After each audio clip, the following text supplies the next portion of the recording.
Hi, everybody! If you even vaguely like fighting games, then you know how well this segment of the gaming market is doing. During the majority of the 2010s, fighting games were on life support, but you had a few bangers here and there. The 2020s, however, have been the exact opposite. Fans of fighters have been well fed, and this has caused new grassroots communities to sprout up both online and in person. However, it has felt like there was something missing. I'm, of course, talking about Dead or Alive. With some recent news, we now have to ask, is this franchise finally off life support, or should we not get our hopes up? Let's explore that. But if you love Dead or Alive as much as I do, smash the subscribe button and ring the notification bell. The news is thanks to a Team Ninja producer by the name of Fumihiko Yasuda getting interviewed by the website Noisy Pixel. The full interview has yet to be posted. However, in the news article they posted, he stated Dead or Alive 7 is not outside the realm of possibility to come out before this decade closes. I'll cover that in more detail later in the video. Also, if you're interested, a link for the aforementioned article will be in the description. However, before we get to the depths of that piece of news, we kind of have to cover how we got here. When Dead or Alive 6 released in the early stages of 2019, it was off the back of the highly successful Dead or Alive 5 in all of its iterations. However, things went tits up before the game even officially released. There's a myriad of reasons as to why DOA 6 left a sour taste in players' mouths right from the get-go. For one, the levels of fan service were significantly turned down so that Team Ninja and publisher Koei Tecmo could rake in the lovely esports money. That in and of itself wouldn't be the death rattle for Dead or Alive 6. It merely pissed off its core fanbase, who were there for that reason primarily. When a game developer pisses off its core fanbase, that's always bad news. Look no further than the many controversies surrounding The Last of Us Part 2. And sure, both Dead or Alive 6 and The Last of Us Part 2 are the literal definition of dogshit video games.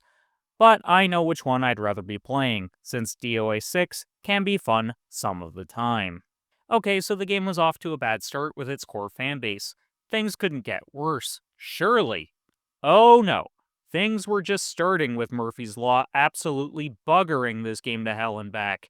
Since DOA 6 was trying to appeal to the normies watching esports, it removed other things that made Dead or Alive actually fun to play, beyond the fan service. Part of the franchise's core identity was thanks to stages with high levels of interaction.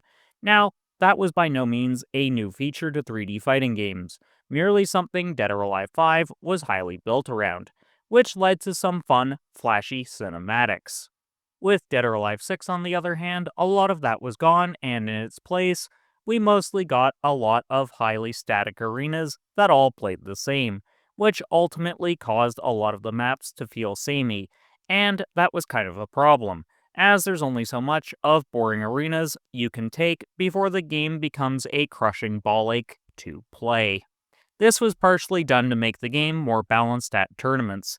Plus, Dead or Alive 6 was slowed down pace-wise significantly, making the game far more defensive in nature. During that time frame, fighting games were prioritizing smart fundamentals along with slow and methodical defensive play, which is really boring to watch in general. So it's not like Dead or Alive exactly stood out from the crowd among its fighting game peers of the time. Plus, it turns out crowds at these esporting events didn't care for defensive play either. We're now at a point where the pendulum in fighting games has completely swung the other way, because crowds want to see that flashy shit. Don't believe me? Then explain why titles like Guilty Gear Strive and Tekken 8 are what people are gravitating towards at these various events.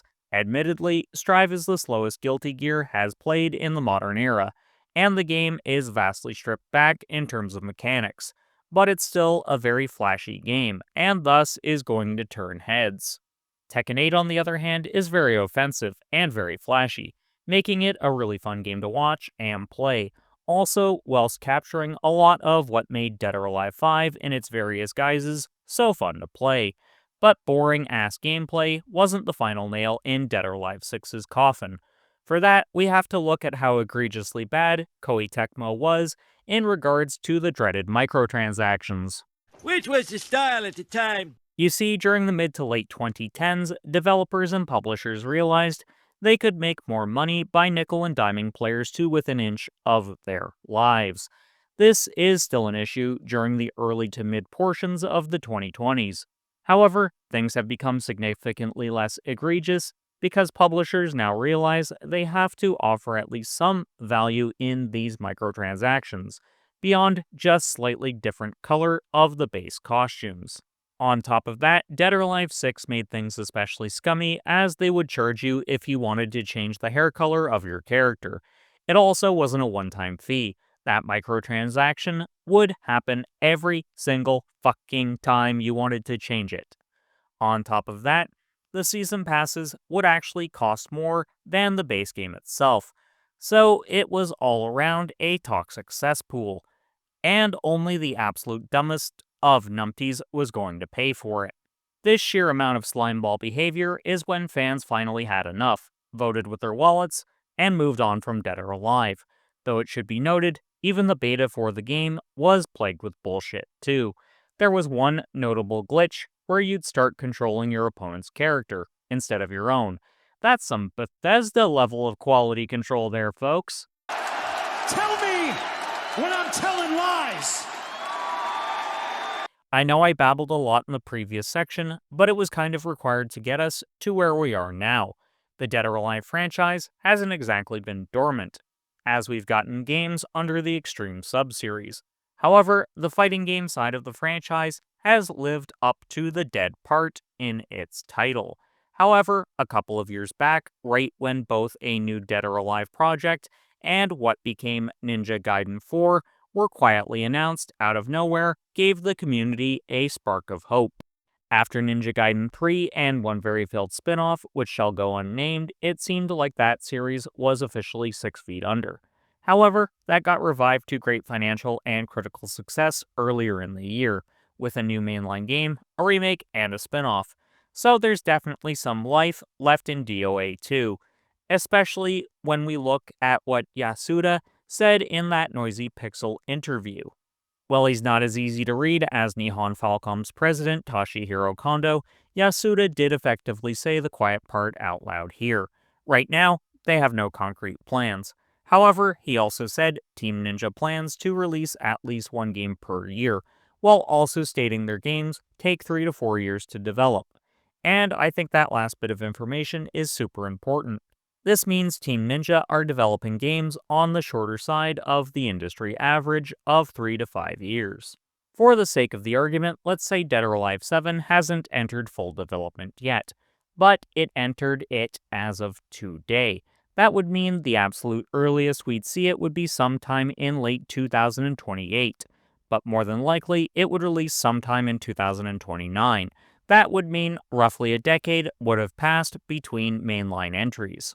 Though I would say the chances the game has been in development for a while are far more likely, meaning we could see it unveiled late next year with a release date sometime in 2027. I'd say that's where the no concrete plan part of the quote comes into play.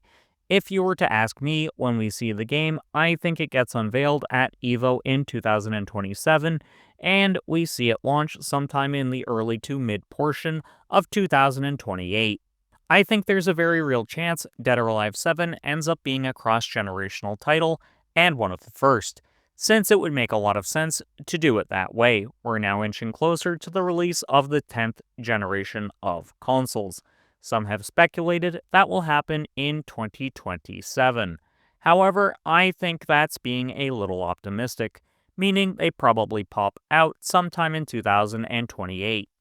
At which point, Team Ninja may as well wait for the 10th gen hardware to hit the market, and put the game on all platforms for the 9th and 10th gens, since that would give Dead or Alive 7 the best chance of actually having high sales figures, while also ensuring they can push the graphics and frame rate as far as they can.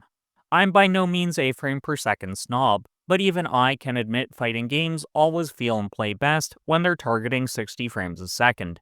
To achieve that in 4K demands a high-spec machine, and they'd pretty much have to cheat it on the 9th gen hardware. So a Gen 10 machine just makes the most sense.